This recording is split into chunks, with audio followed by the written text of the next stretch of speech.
Huling-huli sa camera at sa mic yung sinabi ni Draymond Green nang sinigawan niya si Buddy Hield ng wake up or go sit down dahil si Buddy Hield na Mr. Donut versus Phoenix Suns. 0.0 out of 7 pa mula sa field.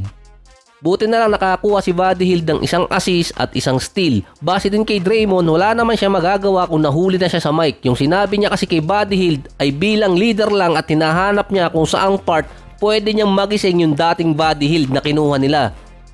Based pa sa mga fans, mas okay nang masigawan si Buddy Hield ni Draymond kaysa masapak. Pero ironic lang yun nung sinabihan ni Draymond ng wake up call si Buddy Hield dahil galing sa play on nang tumira ng 3-point shot si Draymond tapos sapul na sapul yung hangin. Paubos na rin kasi yung shot clock nun. Si Buddy Hield mula sa 21 points per game noong October, meron na lamang siya ngayong 13 points per game. Sa buwan naman ng December, nasa 9 points per game na lang siya. Ang laki din ng binagsak niya. Consistent siya sa pagiging inconsistent. Pababa na rin kasi yung minutong nabibigay sa kanya. Panalo naman doon ang Golden State dahil sa free throw ni Schroeder at ni Kuminga. Kaya hindi rin naglaro si Steph nung nakaraan dahil back-to-back game yon dito sa Suns. Naka 22 points, yun nga lang 4 out of 13 sa 3-point area. At least hindi na sila purok 11. Binangko din si Steph nung last 29 seconds ng game, lamang sila ng isa after ng free throws ni Kuminga. Dahil di umano yon para sa defense purposes ng Golden State.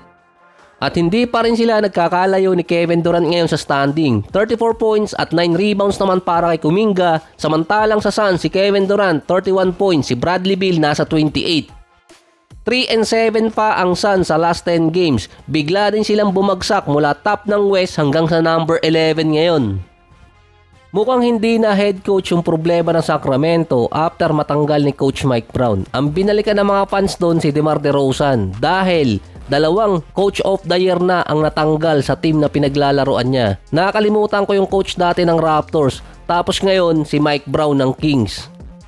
0-4 si Sabonis kay Anthony Davis ngayong season. Kung kailan pa short-handed yung Lakers dahil walang LeBron, walang Jackson Hayes at wala ding Bronny, meron 36 points, 15 rebounds, 8 assists at nasa 11 out of 13 sa free throw area si Anthony Davis.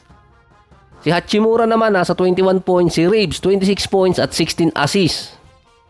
Ito lang yung nakakapagtaka sa Sacramento. Meron na sila ngayong 6 na sunod na talo. Naka 25, 6, and 7 naman si DeMar DeRozan. Nasa 29, 5, and 12 si De'Aaron Fox. Samantalang si Sabonis, gumraduate nga lang sa game pero meron pa rin siyang 14 points, 12 rebounds at 7 assists.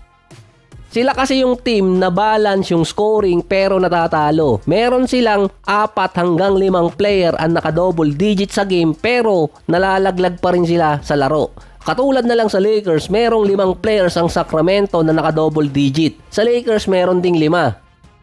Sa last 10 days pa, 5 games ang Lakers doon, 3 doon sa Sacramento. Parehong panalo yung Lakers sa 3 games. Bago nila nakatapat yung Kings, galing pa sila noon sa 4-8 record. Ito yung time na si LeBron at si Anthony Davis nahihirapan na dahil nga ang problema nila yung scoring.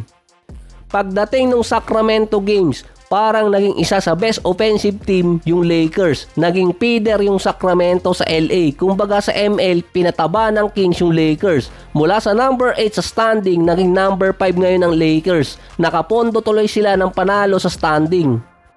Nang December 20, ikalawang pagtatapat to ng Sacramento at Lakers. Tapos susundan ulit na sila yung magtatapat. Ang naghihiwalay lang sa mga teams noon, 1 or 2 panalo. Sa last 5 games ng Lakers, sa last 10 days, 4-1 record sila. 3-0 sa Sacramento.